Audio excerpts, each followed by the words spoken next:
कहते त्रिकूट नामक पर्वत पर एक गजेंद्र नाम का हाथी रहता था। और हाथी भी, गजेंद्र भी साधारण नहीं, सफेद, जो त्रिकूट पर्वत का राजा है। भयंकर से भयंकर सिंह भी उसकी गर्जना सुन के भाग जाए। एक दिन पत्नी बच्चों का सभी का विचार होता है कि सभी सरोवर में स्नान करने जाएंगे। सभी सरोवर में स्नान करते हैं।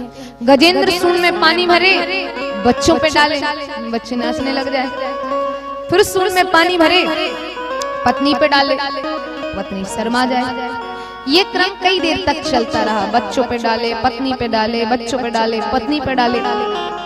अब इतने में ही एक ग्राह आता है। ग्राह माने बोलो बोलो। हाँ सही बोल रहे। क्या होता है? हाँ मगरमच्छ। ग्राह माने भी नहीं पता।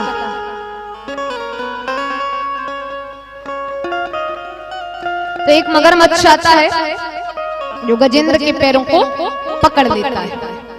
जब वो गजेंद्र के पैरों को पकड़ लेता है महाराज, तो यहाँ जब उसने पकड़ा तो उसे उतना आभास नहीं हुआ। पर जैसे ही वो नीचे देखता है, थोड़ा ध्यान हटता है, तो देखता है कि एक ग्राह है जिसने उसके पैरों को पकड़ लिया है।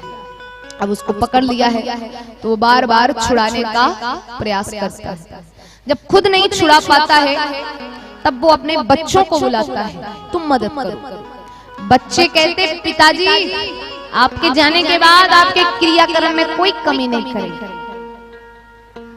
वो कहता अभी मैं जिंदा हूं।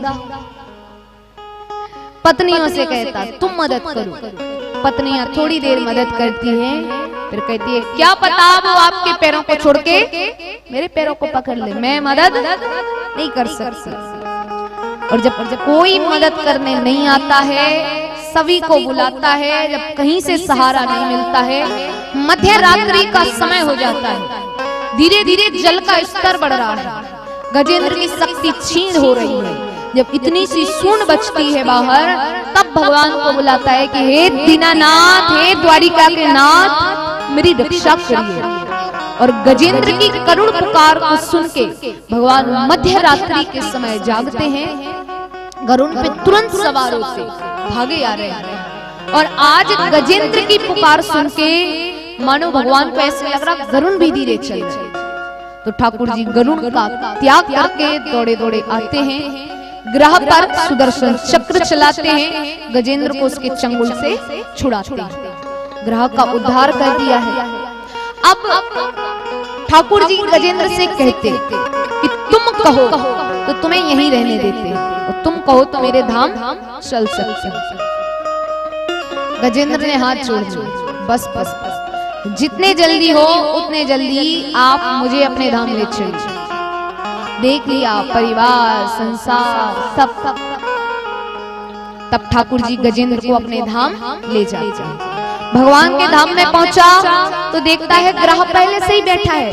कहने लगा प्रभु इसी के कारण पूरी कहानी हुई, ना ये मेरे पैरों को पकड़ता, ना मैं आपको बुलाता, और ये मुझसे पहले आपके धाम आ गया। ठाकुर जी बोले जिसने मेरे भक्त के ही चरण पकड़ लिया उसको तो मेरे धाम आना ही था, ये तुमसे पहले आ गया। इसलिए ऐसे बनो कि खुद का भी कल्याण हो, दूसरे का भी कल्याण हो। ऐसे मत बनो कि हम तो डूब के मरेंगे, दो चार को और लेके मरेंगे। क्योंकि पहले हम कहते थे कि भला किसी का कर ना सको तो बुरा किसी का मत करना, पर आजकल का आदमी कहता बुरा किसी का कर ना सको तो भला भी किसी का मत कर देना। सोच बदल चुकी है। और देखिए यहाँ गजेंद्र ने सबको बुलाया, जिनके लिए आप, जिन रिश्तेदारों के लिए, जिन अपनों के लिए मन मन पाप करते हैं, ये फिर आपके एंड टाइम पे काम नहीं आते। जिनको आप एकदम अपना समझते, वो ऐसे ऐसे समय पे बदलते कि आप बिलीव नहीं कर पाते कि ये ऐसा कर सकते हैं, ये बदल गए। उसके लिए बच्चे पत्नी सब थे, सबको बुलाया, पर काम कोई नहीं आया। अंत में काम कौन आए, सहारा कौन बने, भगवान। ये संतों ने ऐसे ही नहीं लिख दिया है कि 4 दिनों की प्रीत जगत में 4 दिनों के नाते हैं, पलकों के पर्दे पड़ते ही सब नाते मिट जाते हैं। कि